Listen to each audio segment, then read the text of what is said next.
What's up, everybody? Welcome to Life in Beats Per Minute. This is your man, Nisan Stewart. I'm excited today. I got one of my best friends in the house for well over 30 years.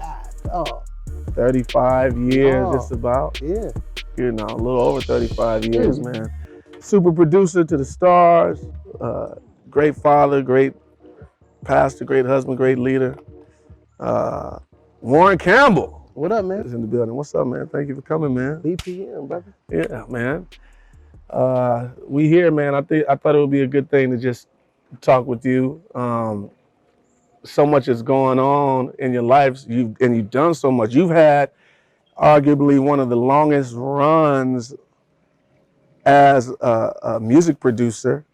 Not alone. Not just speaking gospel, but period. But even in gospel, like one of the longest runs. That's huge, man. Yeah, nobody's ever put it that way before. Like a long run. I don't even think about it like that. Well, and the thing about it is, and you still going, still going like you did 25 years ago. It seems like. Yeah, I mean, people ask me like, what, out of all this time, what's the pinnacle or the zenith of your career? What's your favorite, the best song you ever did? I'm like, man, I ain't wrote that song yet. That's good. Ask me that when I'm about to retire or something. When you get like Quincy's age. Yeah, I'm like Quincy. I had a conversation with that guy one time. I don't know him well, but I caught him, talked to him for about an hour. Mm-hmm. This dude still super sharp on music. Like, he's still creative. Yeah. So I'm like, I suspect that we're going to be doing this. When I saw him, I was like, yeah, this ain't no real retiring in it, because you still going to always have the ideas, and the creativity. And you can't get washed out because whatever style comes, and it's not like you're even chasing a style, you're trying to create a new style. That's one thing I've always admired. So for those that don't know, let me give you a little history about me and Warryn when it comes to the music business. Warryn got me my first professional gig. That was your first? Outside of doing what we did in church. Oh, outside Puff the division. Johnson. Oh, yeah. I get a call from Warryn. Warryn says, hey, man, Randy Jackson got this artist. Randy Jackson from American Idol, those that don't know. Shout out to Randy. Shout out to Randy, Big Randy. Yo, B! Yo, what up, B? Yo! Exactly. And so Warryn called me and we went and traveled. Me, you, and was it Ron Pearson? Oh, man, R.I.P., Big Ron. Yeah, man. We went to Dallas. That was my first professional drum gig. Now, we have been doing Nashville. We went to Nashville to the Impact Convention. Yeah. So that was, Warryn got me my first gig.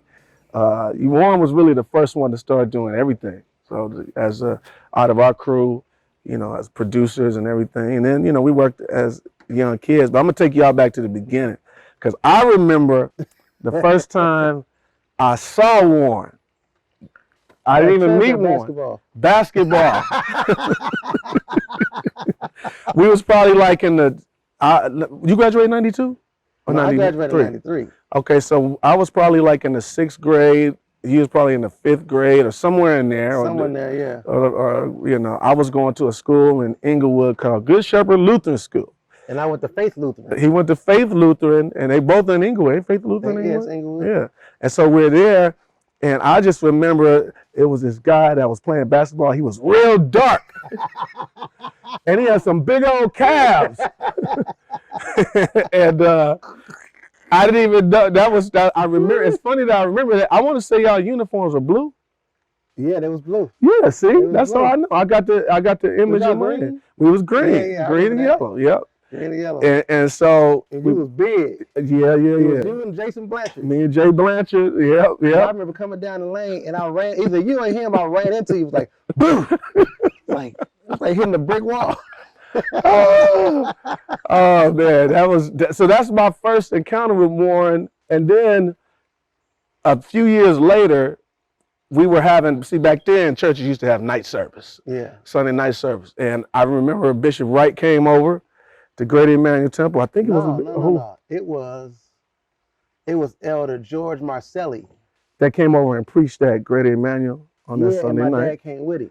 My Okay. dad was his assistant pastor, Okay. and he brought me with him. Okay. So that's what it was. And then, when in those days, that sounds old when I said it, in those I days. know. And at that time, me and Rapture, we were like a 1-2 punch of musicians. We were kids. Yeah.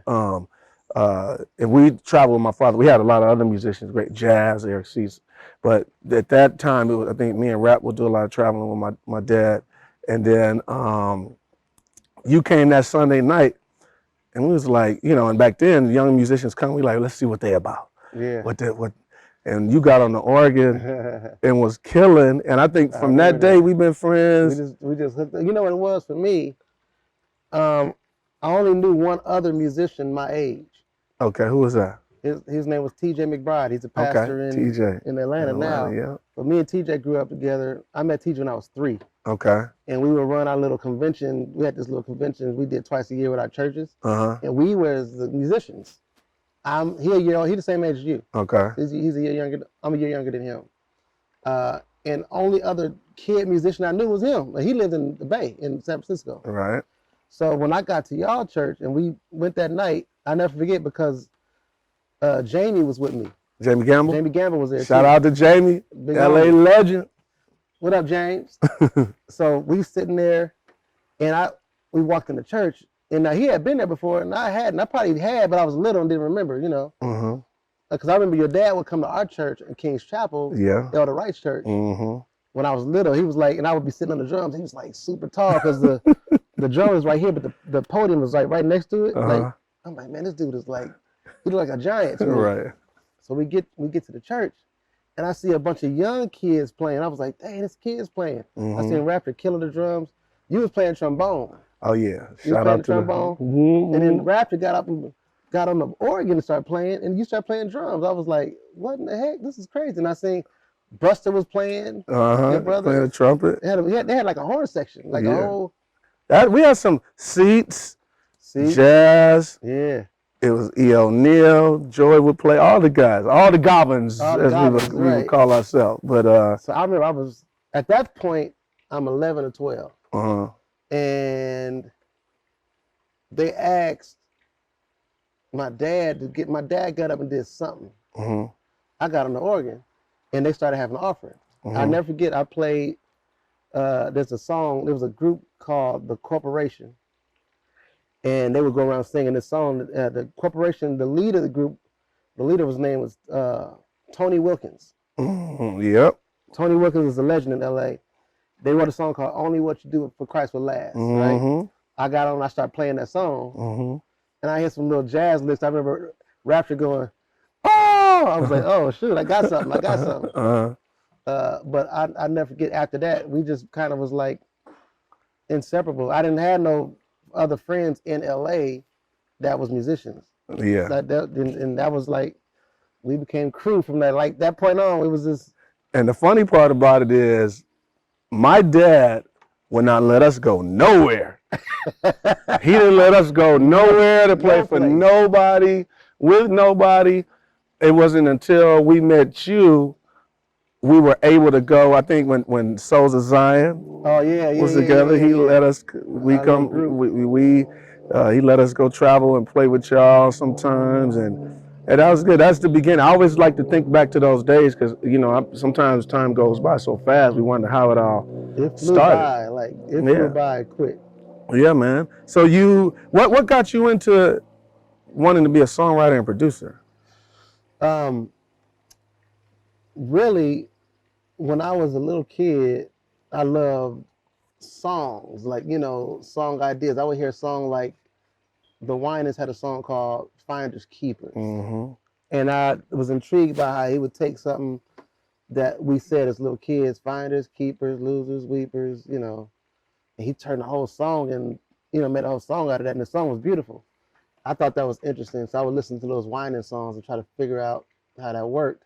But then we had a station out here, 1580 K-Day, which was all the hip hop stuff, right? And so what I would do is I would take my boom box and I would put a cassette in there and I would record K-Day and leave for school. When I came home, I listened to it And my dad at that point, I was playing, so he would get me he gave me a keyboard, then he bought me a drum machine. Mm-hmm.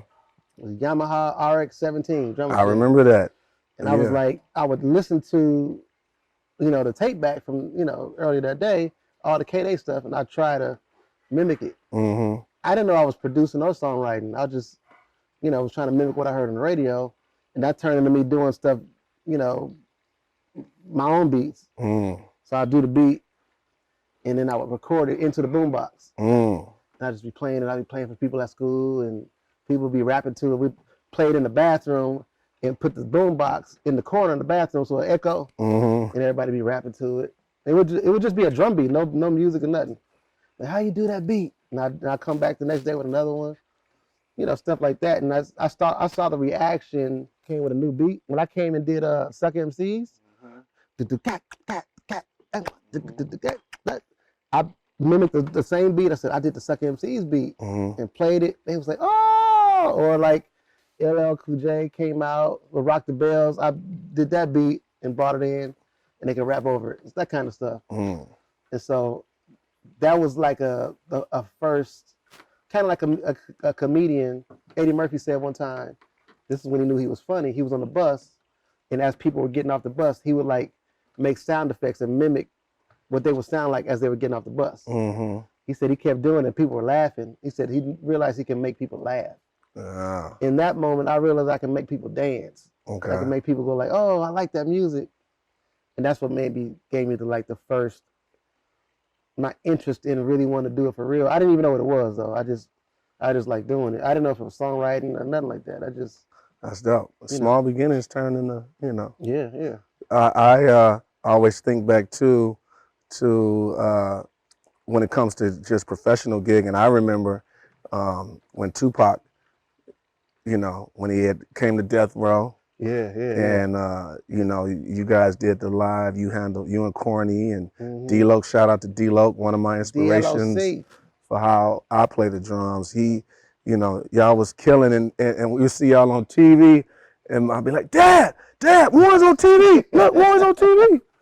It was so funny. It was inspiring, and I think it started a trend of musicians that came out of the church. I don't know if it per se started it, but for me, it was the first seeing, musicians that a friend of mine who was a musician having a professional career, but you weren't just doing the live performances, but you started producing. I remember that. I remember you having that rolling W30. Yeah.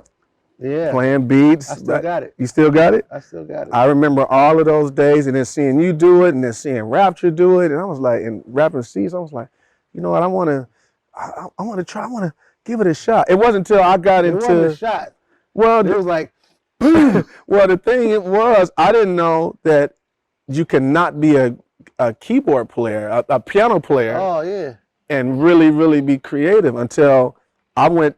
After seeing you guys do it, and then years later, I got into working with Timbaland. Oh yeah. I saw him doing. I said, you know what, maybe he don't play like that. Yeah, he don't play like that, but he has a masterful mind, and his creativity of writing songs, doing beats. Your stuff was unorthodox. Like you always had some extra little sound. I was like, man, Nisan got a different ear, because when you started, you came out the box and shot a cannon. That tweet joint was crazy. Yeah, that was a good time. Me and Craig, we did that. Start off and do the whole Tweet album, then Janet Jackson, and then blah, blah. That was like. That was a blessing. That was a Missy Elliott shot. Shout out to Missy for that. She made that happen. Yeah, man. But it's a good thing, man. How are you received?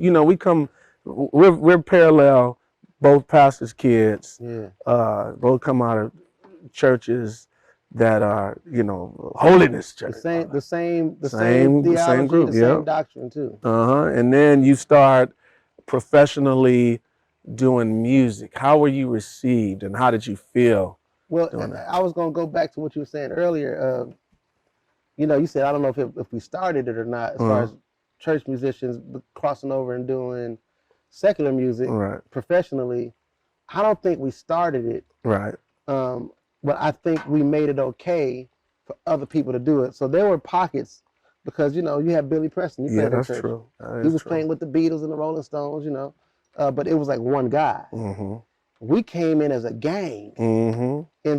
And it really was us on the West Coast first, early, and then you would see right after that, because you had Kern, who's out of church, but he was playing That is true. with Shout out to Kern. That's right. Kern Brantley and his brother Valdez. They was doing stuff, Yeah. but it was just them. Yeah. But then as we started getting bigger and to be more of us, then you saw Gerald Hayward and Lauren Dawson and all the guys, Jeff Davis and all them dudes from that were church cats that played professionally for gospel music, gospel artists. They start doing Mary J. Yeah. Shout out to Gerald too. He was one of the first ones for me. You see this guy playing drums on Hezekiah Walker's records, other records, and he's revolutionizing the game too. Yeah. But out in LA, I think you're right. It was kind of a crew thing, and I think we inspired each other. They didn't have crews out there like that. They had individuals. Like Gerald and Lauren was like brothers, but it wasn't like we had between me, you, rap, Seats, jazz. Yeah. That's a crew. Yeah. Really, and everybody's doing and kind of rotating, doing stuff. Then you got Shep Crawford and a part of the whole piece. You know what I'm saying? And just everybody kind of bringing that thing. I don't think people knew that we were as close as we were, that we grew up together. They just thought, Right. So certain things would pop off. Yeah. Stories. We have some stories, boy. But so how did they receive you? Did you ever feel any flack from people in the church? In the church, yeah. In my church, no. Okay. Because in my church, my father, he's also a musician. Okay. And I think he wanted to do some of that stuff, right? But in his generation, it was strictly taboo. They couldn't do none of that. They couldn't. Right. He was a bass player, and my uncle was organist. If they was playing outside of church, it was like you going straight to hell. Right. And they bought that. They bought it, hook, line, and sinker.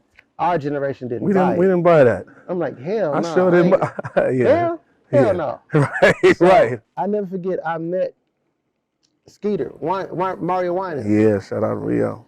And this is when, he might not even remember this, he was playing for his mother somewhere, playing drums or something. And he was super like, I'm never playing no secular music. That's the devil's music. He said something like that. Wow. And I was very impressionable. I looked up to him a lot. So I was like, well, shoot, me either. I ain't doing it, So I go to my dad, and I'm like, hey, Dad, really just trying to impress my father, who's my dad, but he's also my pastor. I'm like, Dad, you know what? I know I play music and stuff, but I'm never going to play no secular music. I'm always just gospel. He said, son, sit down. Let me talk to you for a minute. He says, listen, you don't type, you don't take dictation, you don't do construction. You are a musician. That's your occupation. So just like I preach on Sundays, but then I got to go to work. I work at Anheuser-Busch where they make the beer. I don't drink beer, but that's my job. Right. He says, I know all this music that you like. I see you listening to all this stuff, and you like that NWA stuff. I don't like that you like that because I don't like all that cussing. Right. He says, but do what's in your heart to do. He said, you got your occupation and you got your salvation. He says, don't let your occupation run all over your salvation. Right? Come on, man. So I was like, yo, okay. Makes sense. It makes sense. Yeah. My dad didn't get that revelation. But that was the second time that's the first time I heard that. The second time I heard that was a guy named Brian Peters. Yeah. His dad told him the same thing, I think. Same type of, So he was like, no, dude. He says, you got to have standards. Right. You can't just, I didn't get that right at first because I went from, okay, good, I can go do this. And I went straight to death row. So that was, I blew that the first couple of years, but we got it right. We had balance after that. I think it was great. I always laugh at the story of, when I had my little boom box and we were listening to cassette tapes and I had an NWA tape, I used to keep tucked. And I was just into the production of the album. It wasn't so much about, Exactly. I mean, I'm Ice Cube fan for sure. I mean, I'm a fan of all the cast in NWA, but really for me it was about the music. The beats. And then one day my father picked us up from school at Good Shepherd. And he said, now we lived in England, we lived probably like 10 minutes, a little less than 10 minutes from the school. And he said, what is this? And he put the NWA. He played it, and I forget which song it was, and he turned it up loud. And we listened to it all the way home. And every time he sings, I was like, I just knew I was about to get my butt whipped. He was like, we don't listen to that in this house. I said, okay. My dad did something similar, but he was more so trying to bond with me. So we had a pickup truck. And so on Sunday mornings, I had to drive. Our church was in the valley. We had to drive to LA to pick up the drummer, Gringo, and his drums, put it in the pickup truck, pack everything up, and go to the hotel where we had church. My dad popped in Will Smith, Summertime. Okay. And he was like driving to it, but he's trying to be cool because he want to bond with his son. I was like, I love that song. Yeah. I wasn't a Will Smith fan like that. He's like, I'd rather you listen to something like, you can listen to this. Right. I was like, oh, that's cool. But you know, I got flack from everybody else. Outside of our church. Yeah. Like, you don't let your boy, my dad got flack. Yeah, my dad got it too. He was like, listen, I never forget when we came home from that gig, and I said, Bishop, Nisan made $800. He said, $800? Take him next time too. He had a way of saying the number 8. Yeah. $8. I need 8 pieces of chicken. 8. Yeah, no, it was, you know, I think my father learned, you know, over time. I had to tell him, listen, at some point you got to trust what you teaching us. Yeah. You know, otherwise, if you think we just gonna sit around here and I ain't gonna do nothing, you know, I'm like you. I didn't do nothing else. I wasn't in the construction. I wasn't in the other things. I thought if I didn't, if music didn't go right, I was gonna try to be a fireman. That's what I thought. And you know, but hey, I said, you know what? Let me put all my energy into what I. You thought about that?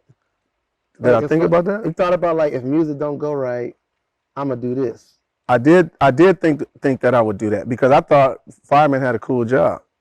I'm trying to. I don't think I ever even thought about But the possibility of like it not working. I never thought about it. I never even. Well, I did, and to that point, I even, you know, a lot of guys today, I never want to tell them, guys, girls, whatever they're doing in music, you know, I'm not gonna never tell them not to chase their dreams. But for me, and the way my dad was, you know, my father would always be like, "You sitting around here playing them drums? You don't have to get you a trade. Go get you a trade. Go to trade school." I'm like, Dad, you know, because that was my dad. He was by trade was a pipe fitter and welder. And now it's scary now that I'm thinking about it. Like, I probably should have been like, what else could I do if this don't work? But you real risky in terms of and confident in what you do. That's the plus. You've always been that confident in what you do. So you probably didn't have to think that. And you know, maybe I wasn't smart enough to think, what if this particular thing doesn't work, then I'll go over here and do this because I know this will work. I wasn't even. So I was like, if this doesn't work, then I do it again. If it don't work, then I just keep doing it, because you see some of the successes. Really, that one success is a result of 13, 14 failures before that. So it's just kind of like I just kept doing it, and what I would do is make sure I didn't do whatever I did last time to fail. So you would learn each time, then you would get it right. Then, okay, now we on to something. Then you on to the next thing. You fail at that for a while, and you keep going. You know. That kind of thing. But I never thought about, and I probably should have. I probably would have cut down a lot of my stress over the years if I would have said, okay, I got this other thing happening too while I'm trying to do this. I wasn't. I just knew I had a window in which I needed to get it done. Because for me, you know, I was living with my parents. My father was like, I don't care how late you stay in the studio at night. You don't sleep past 7. Get up, do something. Because how many musicians we know? That's very true. They up all night. They ain't really make no money that night, but they hustling. They sleep at 2 in the afternoon. And if you in this business, it's not a regional business. You got to have contacts all over the country. So if I wake up at 12. And it's 3 o'clock on the East Coast. I'm done. I'm cooked already. You know what I'm saying? So I had to learn to pace myself, because all my music contacts, as far as getting in the studio and working with artists and stuff like that, was here. But all the business stuff was in New York. So I had to be on the. I would get up 7 in the morning, 7, 8 sometimes, get on the phone, and try to just pitching music, and like, I got a song for so and so. You know, I might take a nap and then get up and go to the studio, that kind of thing. Amazing, man. Time management. Well, fast forward, I think I knew we had really made, I think I had a proud moment back in the day. We were in New York. We were all in New York, a bunch of dudes from LA and New York. And we be at the Manhattan Center working, you be at Quad, we had Yeah. rooms, Hit Factory, Yeah. and we be in New York. LA boys in New York City, Killing it. man, you know. Killing it. Yeah. They was flying us out there like, we need them. Yeah. Like, specifically them. And there was a stretch for like, I'm going to say 10 years. I'm going to say 15 years. Where if you was coming to the West Coast and you needed a band and some stuff, you know, to go on TV or do Chemo or Leno or whatever it was, or you had to call Nisan. Yeah. Everybody was like, you know, before the, like now Adam Blackstone is the guy, he got the whole country show sold up, but like he got the world sold up. Yeah. Killing it too. Shout out to A Black. AB, yeah. But yeah, on the West Coast you had to call. And so, but they was flying y'all out there too. Yeah. To New York. I'm like, we did a lot of stuff, man. We did a lot of stuff. And then, you know, and then God knocks on our door. Huh? He says, wait a minute. What will you say when he calls? he says, wait a minute. Now we have something else for you to do. And I always think that everything that, you know, that we did for all of those years prepared us for now, you know. And then it's not that, you know, we stopped doing music, because you just released an amazing album. By the way, one of the best gospel albums I've heard in a long time. Go get that album. Shout out to Campbell presents My Block Inc. Yeah. It's myself and featuring my entire roster of artists on our label My Block. You got Mary, Erica Campbell, The Walls Group, Joy Star, Tony Estes, Jason McGee and the Choir, Jason Champion, Lena Bird Miles, Tony Estes, and MC Light. Yeah. And let me tell you about that. You've always had an ear for talent and quality. So there is no misses with that roster.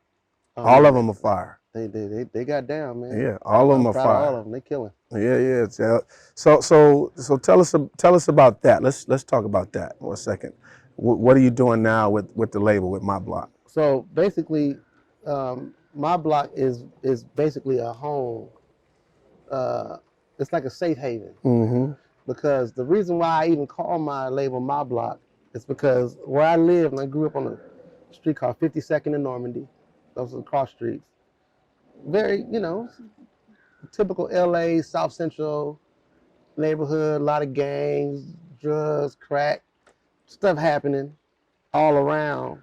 But for some reason, on my particular block, none of that stuff would happen really. So the block behind me, the block in front of me, across the street over here was crazy. In any direction, it was crazy, but not my block. Not on my block. My family was a praying family. Reverend Hardy down the street, which was, you know, it's funny. There's a kid named Brandon that it was their grandson. They know him now as Robin Hood. You know, everybody knows Robin Hood. Shout out Robin Hood. But they lived on that block, and his grandfather was praying all the time. Across the street was another couple.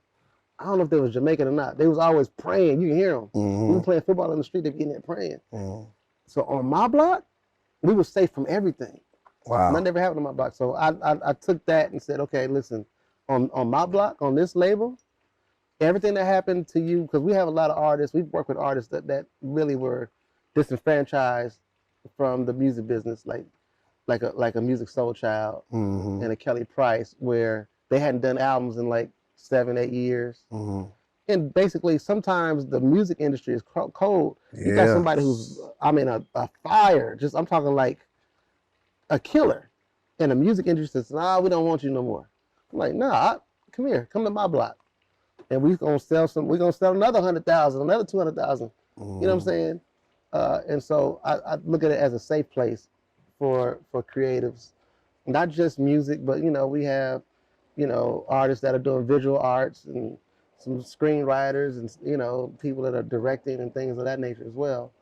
So that's where we are. So we did this album called Warryn Campbell Introduces My Block, really just to showcase all of the artists and let everybody know that they're here. We haven't started promoting it like that yet. Right, We'll right. do a bunch of stuff. You'll see us pop up this year, do some tours and videos and stuff like that with the whole crew.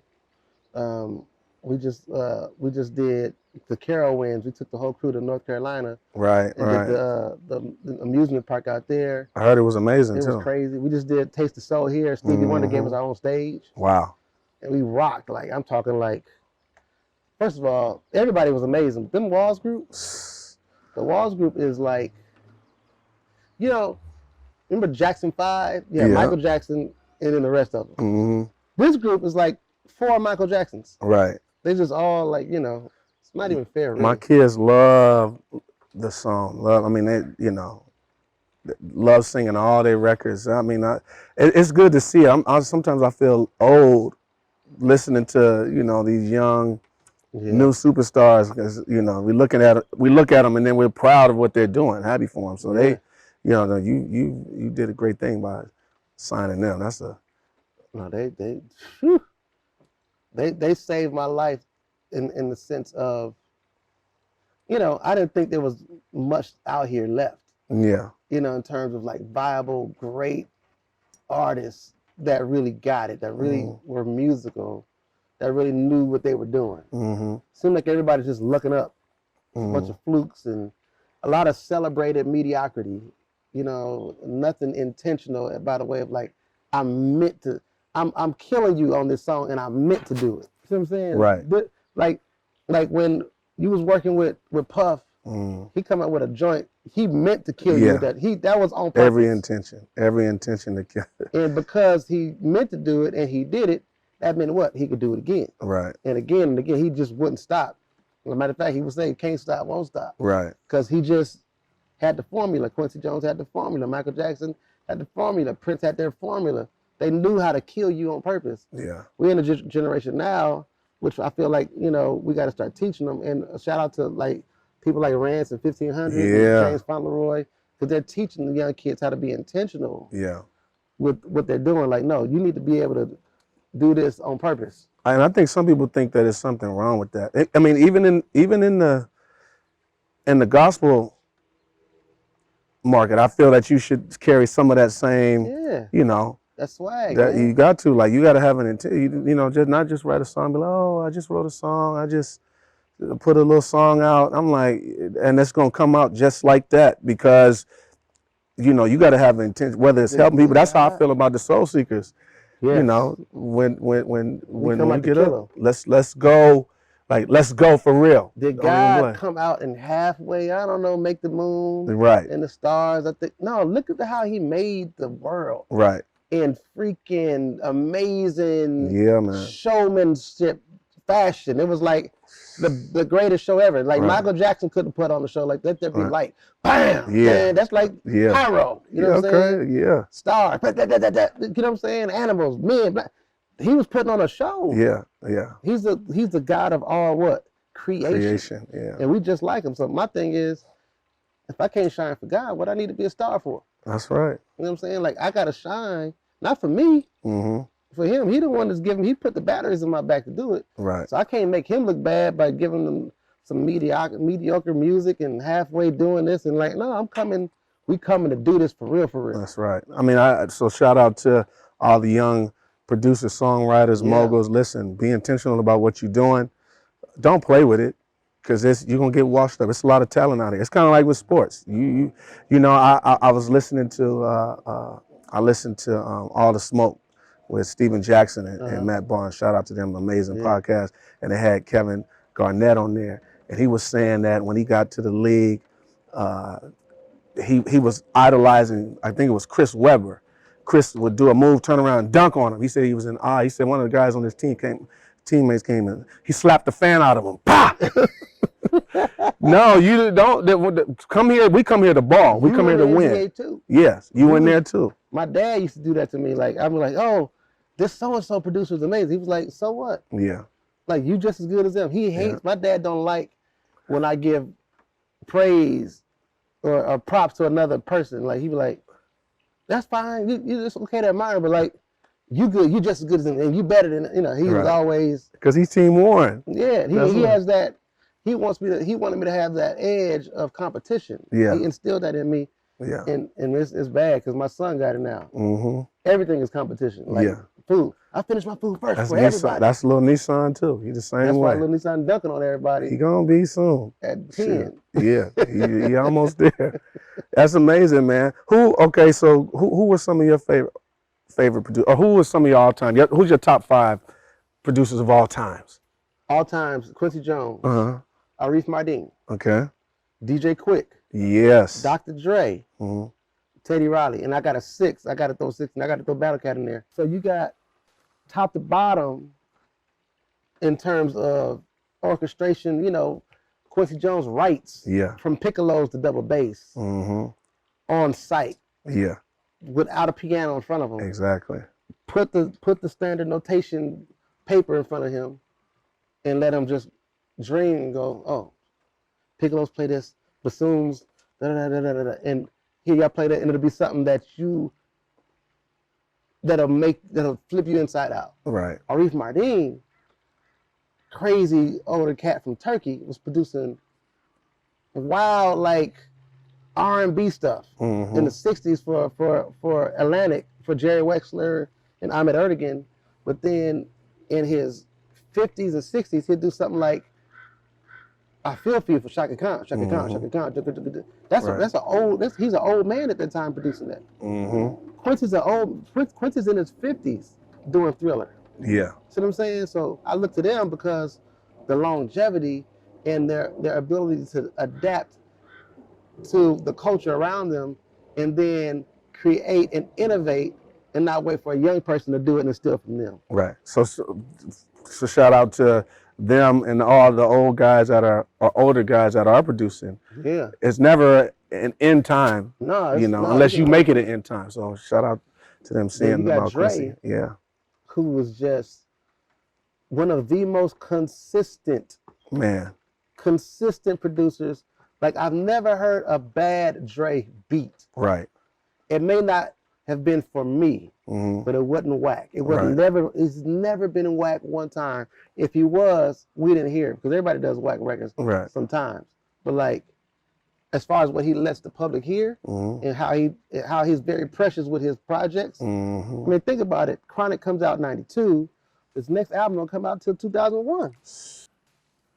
You know what I'm saying? Life-changing albums. Yeah, and both of those are like, and he took his time. It ain't like he stopped working. Right. He was always working in between. And I mean, just a master of what he does. And you can tell there's always, his music is smart. It's intelligent. And it's big, but it's not big, hurt your eardrums big. It's, one time I met with him one time, he says, I'm looking for quiet aggression.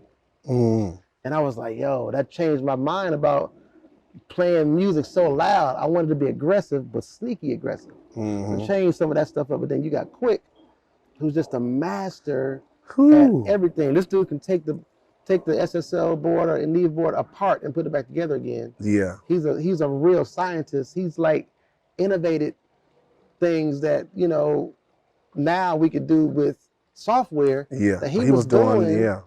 Manipulating like, sounds. Oh man. I say like everybody used to use this breakbeat called Big Payback, James Brown. Right?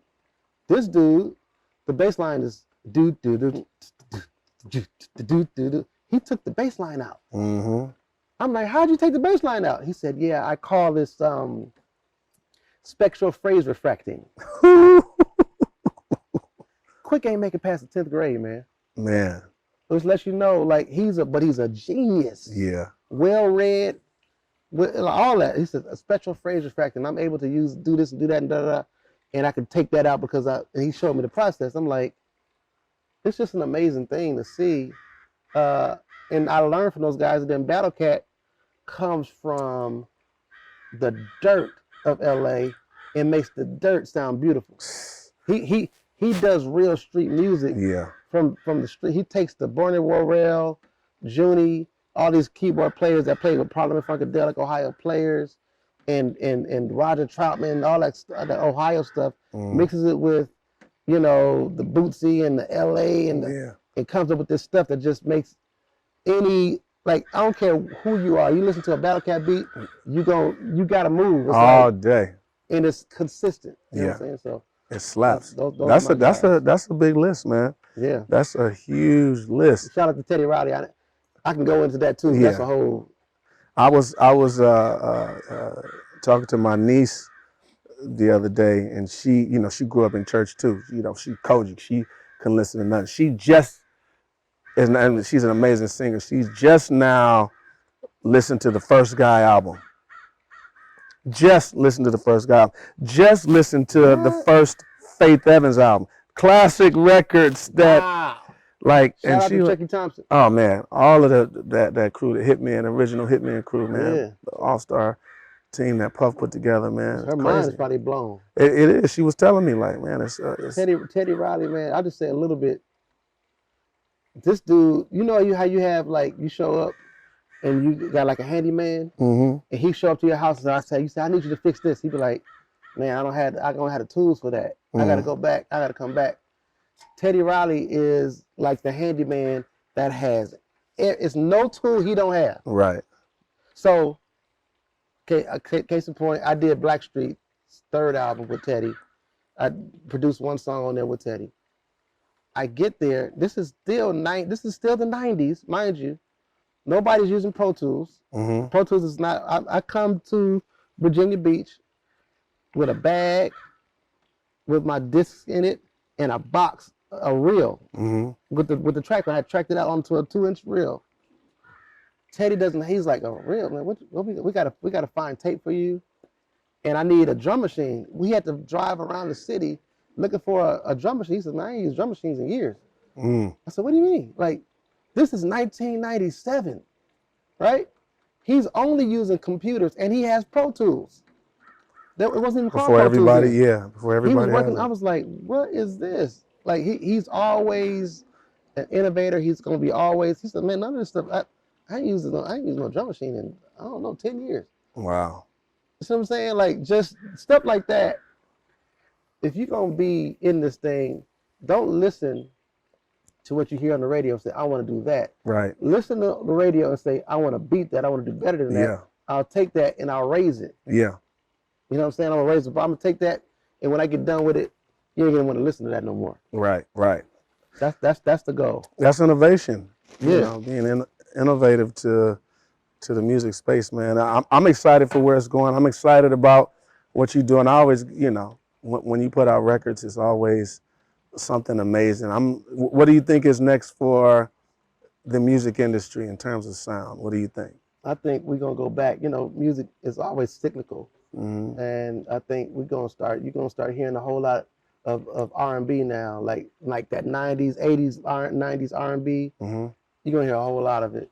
Right. And guys like me, you know, Tim and Bob, Rodney Jerkins, guys like that are gonna be able to come out and do some things that we probably couldn't do back in the 90s, because music is different now. Right. And the new producers may not be able to find them sounds. Right. Right. I hope all my producers that started producing in the early 2000s and the late 90s, I hope you didn't get rid of your gear. Right. I still got all my gear. I can still go pull out. I was in the studio and I had modules. I had a whole rack full of modules in there. Shout out to Mario Winans again. I sang him do that. That's how I learned when I first had them 2 racks. Yeah, when I first got with Bad Boy with the Hitman, and when I said Mario I went and bought me racks. Yeah. Had that stuff, went and got everything, you know. And Mario may not get enough credit as he should from a guy. I'll tell you a funny story. I remember we was out gigging and we went to Perfecting Church. I guess late 90s, maybe early 2000s. Oh, yeah, you told me that story. And first of all, they have a testimony service. Like old school testimony service. And somebody gets up to sing a song and he real quick programmed something on the MPC, and they started playing. They flew. I mean, everybody got into the groove, and I'm like, how did that just happen? Whoa! Like I was like, that was innovative church. We see guys now, you know, running it loose, but that was the first time I had ever seen that. And you know, great songwriter, producer, drummer. You know, one of my favorites. Shout out again to Rio, the homie, man. But I pulled them racks out. You know Tristan Wiles? Yeah. Call him Mac Wiles. That's one of the homies. My man walked in the studio. He was like, what is that? I said, what? It was like, he pointed to my modules. He was like, Dad, I'm like, you don't know what this is? Right. I mean, you telling me you've never seen this before. He was like, no, like, what is it? He had literally no idea what it was. Man. I said, man, what is it going to be now they're looking for them sounds? Yeah. I mean, you got other sounds too, but like. Yeah, but that had a, you know, there is a difference for the technical. It's coming back to that, not to that method, right? But to that sound where you can go back and pull out your old Jam and Lewis records and say, okay, what was Jam and Lewis doing? Yeah. That's what these kids want to do now too. Yeah. You know what I'm saying? Yeah. Me and Pharrell had that conversation not too long ago, a few months back. He was like, man, we need you back out here, man. Like, we need that thing you did with the keys and just switch the drums up. I was like, yeah, you're right. Yeah. Listen, the world is getting ready to see you know, I can't say you got a second win, third, fourth, fifth, you know. Hey, man. It is what it is. That's right. That's right. So in 2008, you got a little scare, a little health scare. Was it 08? 08. Doctor told me I had renal cell carcinoma, kidney cancer. Cancer, I was diagnosed on that Friday. But the shout is I was cancer-free the next Friday. Wow. Yeah. Okay. It's a crazy. For those that don't know what the shout is, we're going to insert some shout right here just for you.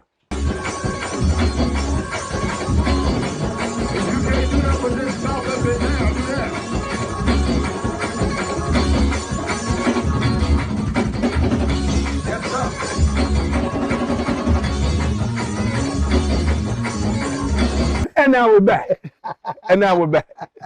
So, cancer diagnosed on Friday. The next Friday, you're cancer free. Yeah, they went in, took the tumor out. I didn't have to do any radiation, chemo, nothing like that. It was inside of the tumor pretty tight. But yeah, cancer free, man. Man, I remember coming to the hospital. You can't see. Here's the thing. You don't remember none of that. You can't remember none of that. It's a book. Everybody wrote in this book that I still have not been able to read all the way because every time I read, I get emotional. And there's people that ain't here no more. That came to saw me in the hospital, and it's a big binder, and it's just like 200 pages. Your mama came up with that idea? Probably. It sounded like my mom would do. Matter of fact, if so many people came to the hospital when I left, they was wheeling me out in the wheelchair. They was like, who are you? We have so many visitors. I'm like, God, I've never seen. I was like, I don't remember. Only visit I really remember, Uncle Charles. Yeah. Coming and shout out to Uncle Charles. R.I.P. Uncle Charles, Elder Charles E. Lawless, superintendent. Yeah. He was in the room, and my Uncle B.B. Wine is in the room. And I remember waking up because B.B. kept grabbing my foot and doing something to my foot like that. I remember waking up going like, sound like B.B. Man, quit grabbing my foot. That's nasty. And I went to sleep. But I remember that because I saw they were like filming it or something. But everything, I remember that, and I remember Keith Crouch coming. And I remember a female showing up that wasn't supposed to be there. I don't even know how this happened. You know, you got them random, females that you maybe dated back years ago. This girl found out that I was in the hospital and showed up to the hospital and my wife was looking at her like, what, why are you here? Now, I wasn't there. That's when I went into, I don't know what's going on. You went into, more morphine, please. Right.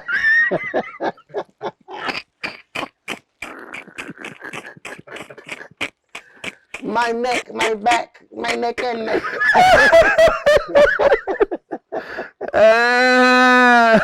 She was like, you want to tell me something? I was like, I ain't seen that girl in 20 years. Right. I don't know how she found out I was here. Oh, man. These things will get you in trouble. Y'all stay away from me. Oh, man. 2020. But you made it out of that. That was, I remember that time, man. That was, it was scary. It was scary. I remember, I don't even remember how I got the news, but oh, man, we were scared. Everybody, let's get together and pray. Let's pray. Let's calling people. Let's pray for Warryn. But you made it. God is good, man. God is good, man. Amazing. So I'm glad you made it. You feeling good now? You feeling? Yeah, man, I'm good. We're just getting a little gray hairs and things. Yeah, this life has been great. Life has been kind. God has been good, and I can't complain. Mm-hmm. You know, I'm now starting to welcome all the gray. Yeah. It just means I've been here. That's right.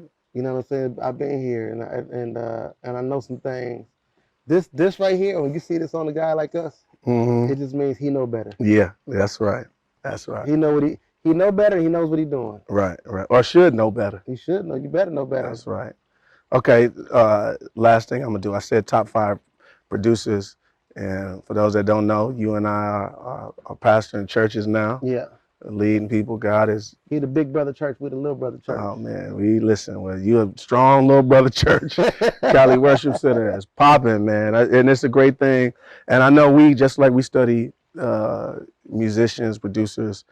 We run into some great leaders, men and women of God. So, who's your top 5 preachers of all time? Oh wow, that's hard. But top 5 of all time. Or your top favorite? Or your top favorite? I'm gonna go first to my original presiding bishop of the Church of Our Lord Jesus Christ. Mm-hmm. R.I.P. to Bishop William Bonner. Mm-hmm.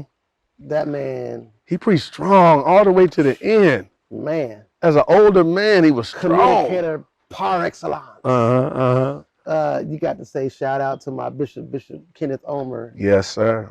I mean, shout out Macedonia Bible Fellowship. MIBF. You know, that's what we're part of. You got the killer from Jamaica. Yeah.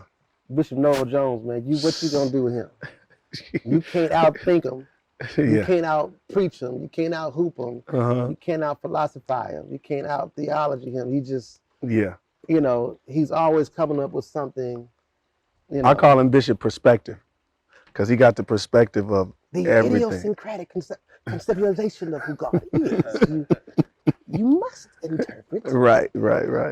So yeah, he's the swaggiest preacher I had ever seen in my life. Yeah. Then you got the general of all generals. He may be the best preacher in the world. I know. Yeah, I know exactly where you're going. Anytime I can listen to your introduction and extract the entire series for myself to preach out of your introduction, and you still about to preach a whole other hour? Yeah. What you gonna do with that guy? Man, effortless too. I know there's a lot of effort behind it, but it's when you see it, it looks like it's just. That's the genius of it, because he makes it look like it's effortless. You know good and well, because you know what we do. You know, Sunday come every 7 days, and we filling our hair like, yes. I used to turn the bottle of oil over, like, Lord, give it to me, give it. I was drowned in oil, drowned in blessed oil. My last one, who's my preaching partner, but also my preaching coach.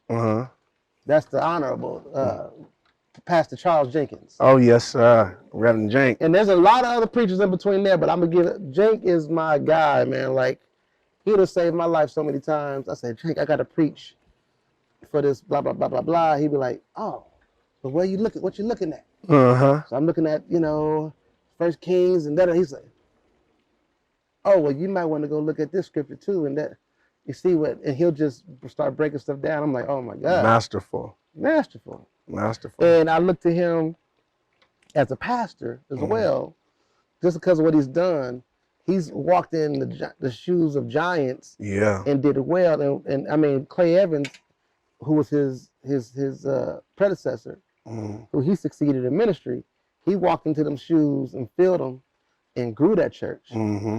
Fiscally, membership wise, and every other wise. Then at 44 years old, he retires after 23 years, and does it in a fashion I've never seen it done. Right. Where he hires his successor, brings him in, puts him on staff, and walks with him for a year. Yeah.